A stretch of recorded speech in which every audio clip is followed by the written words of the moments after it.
Alright y'all, what I've got for you today is a topwater mouse or rat pattern, depending on how large you want to cut your foam and how large gauge of a hook you want to use to tie this. But you can make these by repurposing your ice fishing mats if you've got some that are beat up in your hut this winter and want to be able to get some more life out of that.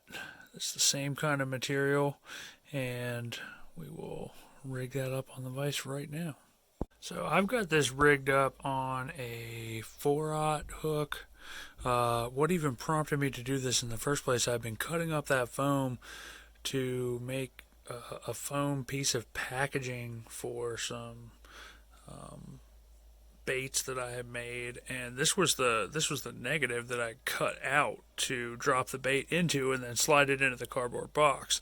But I started looking at the profile and thinking about a larger mouse or rat because I just tied some micro mice, and thinking about ways to make this work. I also had some leather cord from another project, and that's what I rigged up to be the tail here on the underside of the mouse.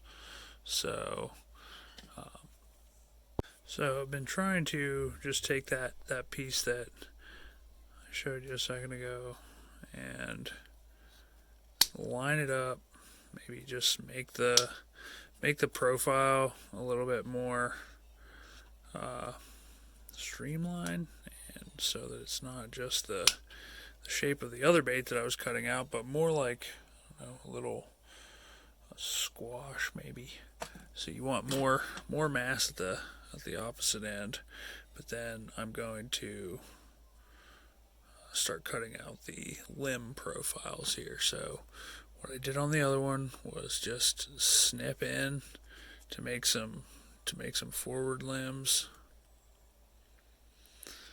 and I really don't think that you need to leave all of that mass on the edge here. I'm going to cut in right under the armpit there,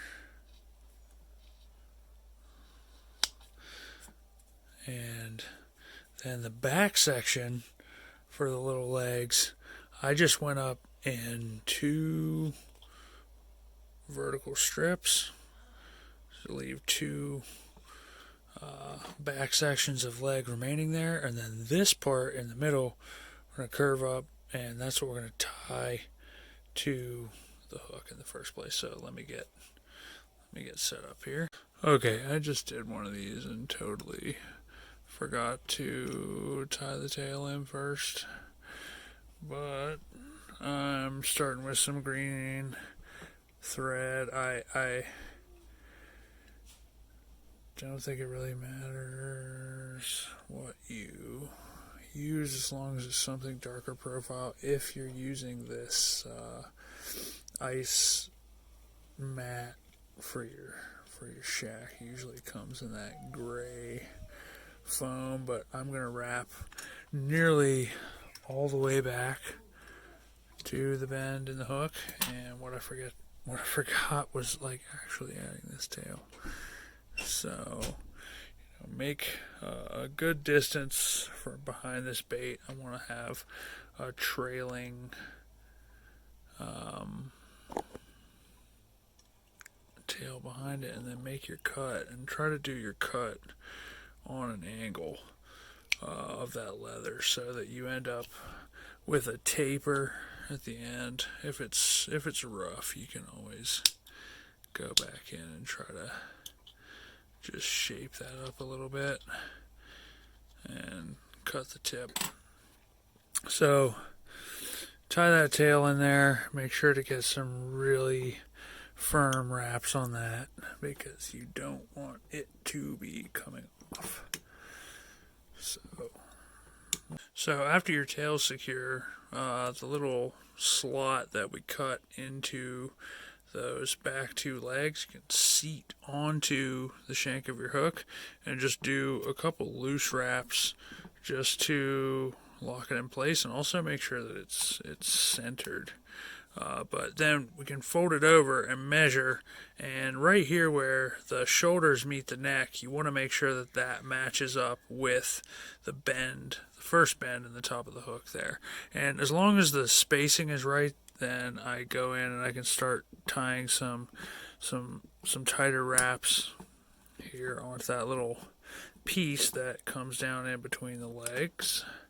And speaking of which, I like what happens here, because what ends up the under profile here is a little bit of a bulge, almost like a little mouse scrotum underneath there. And I'm going to really just make sure that this is firmly attached. And then after that is on there, we can just start working to the front of the hook.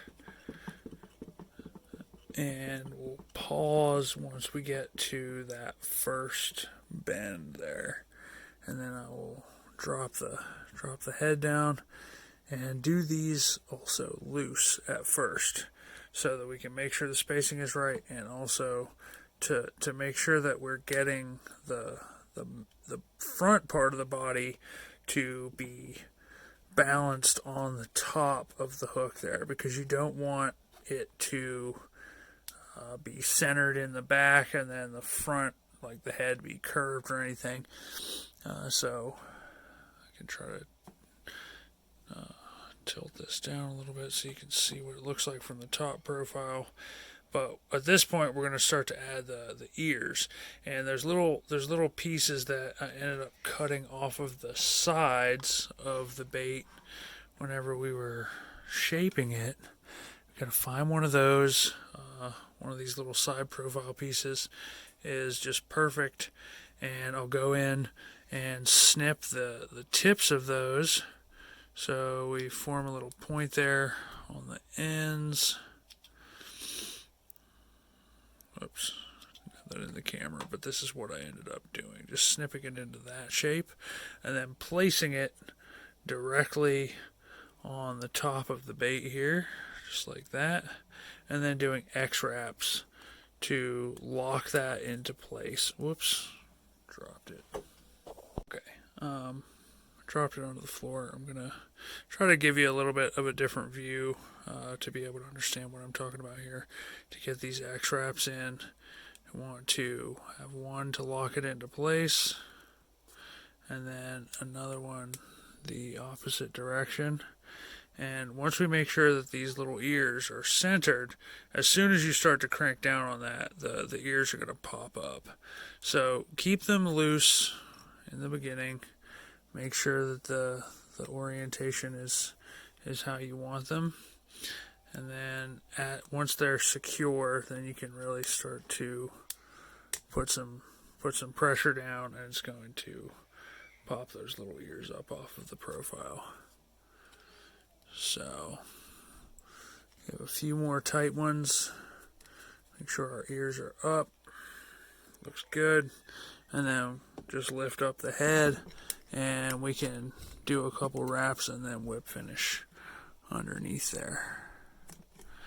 And, okay, just one more thing to make this tail ride a little bit more high profile in the water. If you want it to hang down, that's fine, but I think on the initial one that I did, I just put a little bit of cement underneath the tail there, and then held it up onto the other side of that little rat bulge sack there that we made with the slotted piece of foam.